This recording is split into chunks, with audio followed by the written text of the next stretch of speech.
अमर होण्याचं नाही, पण अमरत्वासारखं वरदान मिळाल्यामुळे रक्तबीज मातला. त्यानं पहिल्यांदा पाताळावर आक्रमण केलं.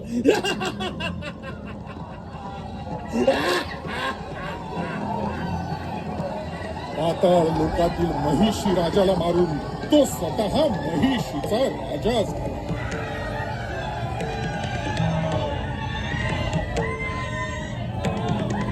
रक्तबीज पाताळात असतानाच त्याला महिषासुराच्या वधाविषयी समजलं. महिषासुराचा वध एका शक्तिशाली महाकाय देवीनं केल्याचं समजताच तो वेडापिसा झाला आणि त्या देवीचा वेड्यासारखा सगळीकडे शोध घेऊ लागला.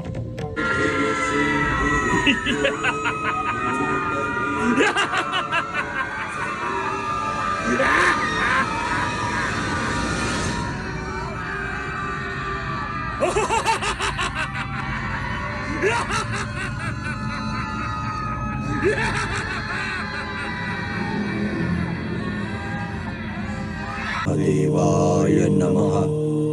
ओम ब्रह्मदेवाय नमः. ओम ब्रह्मदेव. त्यांची ही साधना फळास आली. आयुष्यमान भव.